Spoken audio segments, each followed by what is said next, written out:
So, welcome. If it's your first time, I'm Malela. And today we are doing a story, or rather a short piece from my book, Pieces of My African Soul, which is a collection of poetry. And it is my first book. I published it last year. And if you've not gotten your copy, you really should. It is just pieces of different themes that I have talked about across time. And this particular piece I'm going to do today is titled Dear Daughter. So it's a letter to my daughter in the future. I hope I will have a daughter. But even if I don't have a daughter, it will go to the daughter I never had. Dear daughter, this letter has taken longer to write because of the way I tore pages each time I felt I hadn't written well enough. I wanted to fix perfection into this story, and it didn't occur to me that perfection and truth most times don't rhyme. I'm not perfect. I will never be, but I try as hard not to be comfortable with that. And that's why I write to you today, to tell you the truth. Daughter, I have written today to assure you that I will protect you as much as I can, for this world is full of human sins we have feared for long. Daughter, the world has become selfish. Call it every man for himself world. I'd have said God for us all, but then I remember there are atheists out there. Daughter, they will tell you that the truth is what you make of it, that everything is relative. My truth is mine and your truth is yours. They'll tell you that morality is what you make of it. What they won't tell you is that they're the same people who will condemn bombings, murders, rape, and did they think to stop that such happenings can be other people's truths. Daughter, they might fail to tell you this, but objective morality exists, that we need God to answer the questions of morality. Why God? Daughter, human philosophy and reasoning can give a million answers, especially in this age of relativism, take you round in never-ending circles, but it's only God's word that has remained the constant reference across time. And no, I am not talking about man-made religion or people who think themselves worthier, or those who've made Christianity appear as though a system of robots working in a factory. I'm talking about God. He who will answer the questions: does life have value? Do I have a purpose? Why do I exist? Daughter, they will convince you that lies are truths, all for the sake of chasing passions, satisfying fantasies. Talking of passions, let's talk about boys, daughter. Time will come when you'll see angels in boys and they'll see an angel in you. My little baby, you will sometimes lust and love.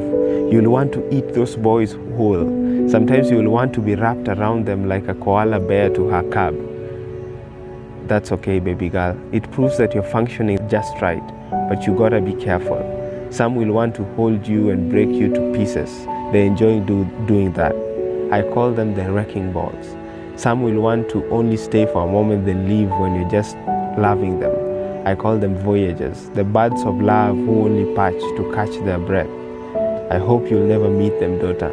I hope your heart forever knows purity, but it's the world, so maybe when it happens, bones will break, daughter. Bones will rattle when I grate them to dust, and it's not my bones or yours, it's theirs.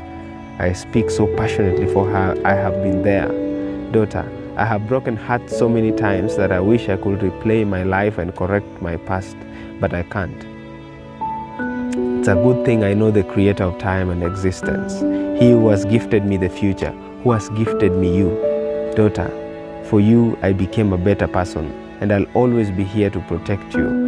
As long as I live, I will be your guardian. I will tell you stories of those boys who know not the value of a woman, for I have been there before. I will also tell you about the boys who know the value of a woman, those who love you truthfully, those who will fall in love with the whole of you, your existence, those who will support and protect you. Daughter, love is a beautiful thing. Love is a risk worth taking, and maybe it will hurt sometimes, but don't you forget that above all, love is faith. Never give up on it. Daughter, you may grow up to know your worth and your value. That way, we won't need to run feminism campaigns. Your life will speak for itself. It doesn't matter if you'll turn out to be an introvert or an extrovert. I'll always speak out for yourself. Never procrastinate if you have to give an opinion. If anyone ever wrongs you, forgive them, but let them know it didn't sit well with you and that next time is not allowed. If you ever wrong anyone, seek forgiveness and try as hard never to make the same mistake again. Be kind to those who do and don't deserve it. Daughter, I have to get going. I've got work to do. I'm an artist, a writer. I want to work so hard, so much so that you'll always be comfortable. But don't be too happy yet. It will be a type of comfort that is enough for you to know how to work for yourself, find a purpose and chase it. May God help me be there for you, to have a real relationship with you, till when you never leave, for you will always be my lovely little girl. I'm yet to meet your mom, because even after a million letters to her, 1,000 broken hearts, piles of papers drenched in blue, pens drained of ink, and everyday midnight prayers to God, I can't tell when we'll meet her. All I know is that both of you are worth it, so I will wait. I love you, daughter. See you soon, dear daughter.